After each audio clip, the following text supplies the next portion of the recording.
You are about to watch a preview of a Sopography film, and if you would like to watch the full film and over 600 others, please head to www.sopography.co.uk and become a member. I think one of the first books I ever read to do with carp fishing was Kevin Maddox's Carp Fever, and I've got that. I've been divorced because of fishing. I'm completely addicted to it, completely submerged in it. I've done every type of carp fishing, whether it's match fishing, fishing for bites, fishing for big fish. Back in the day, when I was a kid, getting contacted by Rod was like Man United. It was Kev Clifford's out there, Tim Paisley, Rod Hutchinson, and I turned around and said, there's no such thing as a big fish bait. And all three of them laughed at me. You know, at heart, I'm a keep it realer. But the problem with keep it real is the hypocrisy. It is never ever been about the money for me. None of it has. None of it has at all. It's only ever been about enjoying my life.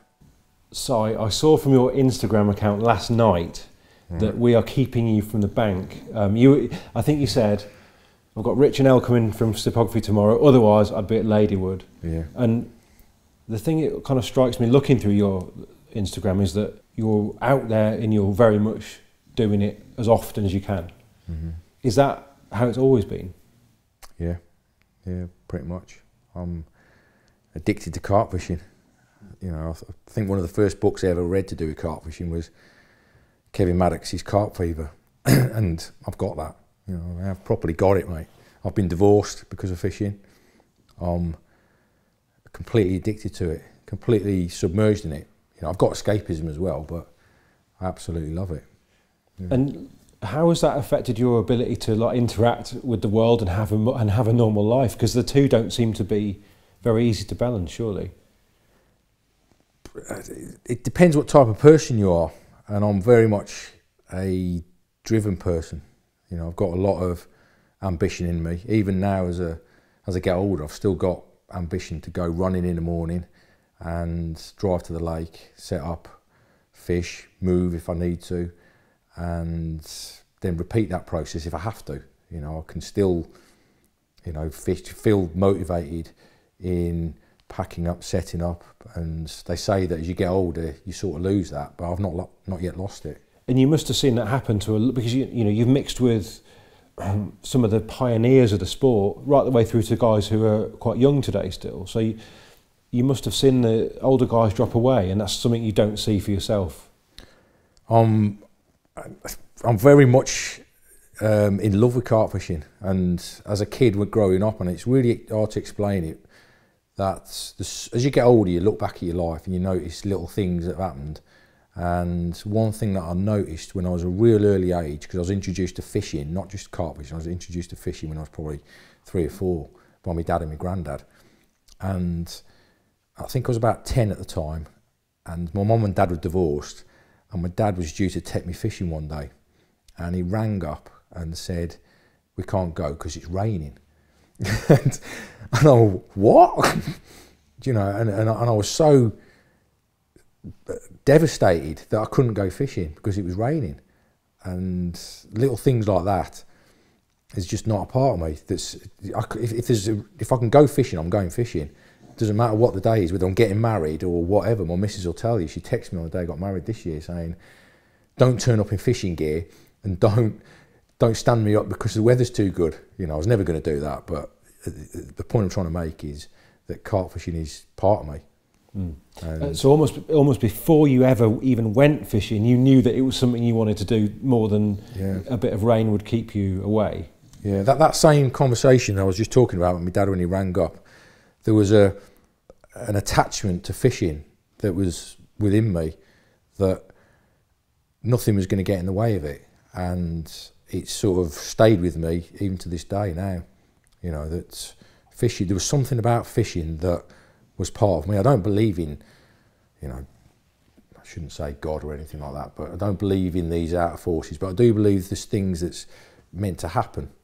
You know, there's things that's meant, too many weird things happen in your life as you get older, and I kind of feel as though I was meant to be a part of fishing, you know, carp fishing, and you know, and it's turned out like that because when I was growing up as a young kid, there was no jobs in fishing. It was, you worked at the tackle shop wriggling the maggots and things like that, unless you started your own company. And I've managed to sort of forge a career out of fishing. And even today, my mum says to me, when are you going to get a proper job? Because to my mum, it was going in the police force, going in the army, doing those kind of jobs. And whilst I tried to do those and get myself a career outside of fishing, I was always brought back into fishing, and that's where I channeled all my efforts, and that's where my love and passion is. Now, there's loads of points arising from what you've just said, but I kind of feel like we're going to revisit that. But I do want to get a flavour initially, Si, about what does your fishing look like at the moment? Like, do you do like 3 nights a week, more, less? Like, how does it fit around your life, and what kind of fishing are you doing? As I've got older, I've done every type of carp fishing, whether it's match fishing, fishing for bites, fishing for big fish. But as I've got older, I must say I get more motivated by targeting a particular fish, not necessarily the biggest in the country, but targeting that particular carp and then trying to catch it. That's what I feel that I enjoy the most, and that's the kind of fishing that I sort of find myself doing more of these days. But that's not to say that sometimes I won't go to linear. I might not go to I might go to linear, I should say, or might go somewhere light linear and try and get a few bites. I mean, I was thinking about this on the way up actually, so sort of tossing it around in my head. You are an angler that, for me, almost defies categorisation because you've done it all. How did it come to be that you did everything from match fishing right the way through to fishing the European superwaters and everything in between? I think the more you get involved in the industry, the more you see how big carp fishing is.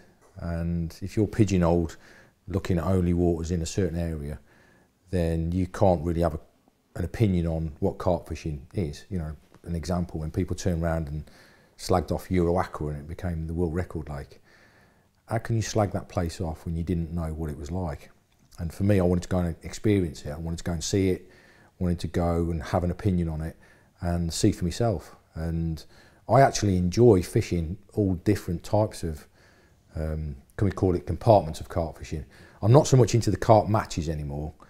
There was a period in my life when I really did enjoy them. Completed it, mate? Yeah, I enjoyed it, and it got to the stage though where you could do them every week, you could do them every month, and when you're sticking your hand in a bag and pulling out a swim that you've got no chance of catching fish from, and you've travelled halfway around the world, you started sitting there and thinking, well, if I'd spent this last week on a lake in England or somewhere else, I could have caught some fish from it. So you start looking at it in different ways. But I always remember years ago being at a show, it's probably about 25 years ago, and somebody asked me a question about, give us some information about catching big carp. And I didn't think I'd caught enough big carp to be able to talk about it, whereas there's lots of people in the carp fishing industry who, regardless of whether they've been successful with big fish, they would give an opinion on it. And I kind of look at things in a way, well, I don't want to talk about that if I've not done it. So I'd like to go and experience every section of carp fishing, fishing matches, fishing runs waters, fishing overseas lakes, big waters, canals, everywhere, Central Park. I've been everywhere with carp fishing, and it's not just because of my industry involvements in it. It's that angler side of me in it. If I've been somewhere and I know there's carp in there, I want to go and catch one, whether it's £5 or £50. And I just love it. I just love fishing, and I don't think it'll ever go from me. Did you ever consider that this obsession with fishing might get in the way of having a career and how did all that come together? Because it seems like there must have been an element of fortune that the industry grew alongside you. Yeah, there's obviously, everybody needs little breaks, but at the end of the day, you're not going to stay in an industry unless you can contribute to it. And there are lots of people that do come in and go out again. And we've been talking about it off camera a few minutes ago. You get to know what people are like, and unless you're enthusiastic about carp fishing, then you're not really going to stay too long in the industry, are you? And I'm one of these people that you can contact me at any time of the day to talk about fishing. I just love it, and it is a 24/7 job, as you know. You know, there's lots of us like me. There's lots of people that are the same as me who've managed to forge a career out of the industry by being in love with it and in love with the sport of fishing, of carp fishing. I'm not sure that I wholeheartedly agree with that. So I feel like you're kind of the passion and the depth and the involvement that you still have with the fishing side and the love you clearly still have for it is something that very few people manage to maintain whilst being part of the industry. How many people have you seen that lose their love for it because they're part of it every day in, day out? Yeah, okay. I think probably you're in a slight minority in that sense, because the crazy thing is you seem as dedicated, if not more, than ever. Yeah. Yeah, I've been a bit daft over the years. When I used to work at Carp Talk, as an example, they'll tell you there that I was in the office 4 days a week, and the stuff that I used to do, it's a bit crazy when you're targeting a particular fish. And there's one that really stands out in my mind more than any in my career that I caught was a fish called Arnie from Nev Ficklin's Old Manton Lake over there. It was a mid 40 pounder, and I did a lot of research into that fish. And I found out that the best time to catch it was the middle of the day in the middle of July. But I was so obsessed with fishing the lake and trying to catch it that I was doing overnighters to go to work at Carp Talk in the morning to do my work. And fortunately, they gave me the chance to do flexible hours. As long as the work was done, that's all that mattered. And I got that obsessed with it. And also my other love of keeping fit and running and things like that, that I was packing up in the morning at 7 o'clock, going home, which is about 45 minutes drive, going for a run for about an hour, going home, showering, going to the office for 2 or 3 hours, going back to the lake, which was an hour away, just to be there at bite time when I got a chance of catching that fish, staying there for a couple of hours, going back to work for a few hours, and then going home, restocking my bags and going back to the lake again. You know, that kind of daftness certainly helps me catch that fish, but that's an obsession.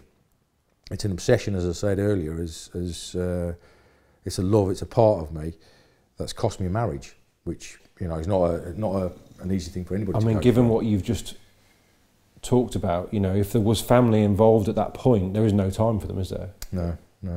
That's my biggest regrets about everything I've ever done in my fishing life was, I mean, it's happened for a reason, because I've met a brilliant girl now, you know, that I live with, who's my best mate, and certainly a lot more suitable to me than my previous wife. But I was in a relationship where I got 2 young kids, and the carp fishing obsession takes over. The carp fever, as Kevin Maddox said, it takes over your life, and where everything becomes a bit like that. And that's the one thing now when I go on social media and I see, or down the lake, and you see a young lad who's in his 20s fishing, and he's doing a 9-day stint, and back at home he's got a missus and kids.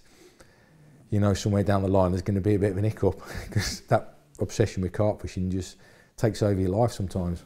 And it's the time, isn't it? Carp fishing is incredibly time intensive thing to do, because if you're not at the lake, you're prepping, you're baiting, you're visiting the lake. Yeah. Like there's almost not enough hours in the day, I guess. No, definitely not, mate. No. And you've got to fit your fitness in as well. Yeah. Well, I'm known for being a bit different on the lakes that I fish. I'm known for training in my swim, running backwards and forwards. You know, I often do it. When you what, mate? Not fishing in the edge at the time. Maybe I've done it that often that where there's a rule you can go to the next door swim, and the next door swim I'll run to there and back and there, and I'll clock up some serious miles doing it. Sometimes 10 or 15 miles, you know, because I can't sit down very often. I'm very hyperactive. Even now, as I've got older, that hyperactivity, it's not gone from me. And I know it's cost me fish from time to time when I'll move. Briggs will tell you when I fished on casting with him, you know, Briggsy would plot up in a swim, stay there for 2 weeks, and maybe catch 2 fish, you know, both 50 pounders. And I'll go there for 2 weeks, fish 10 swims, and I've caught 6 fish, but all 20 pounders.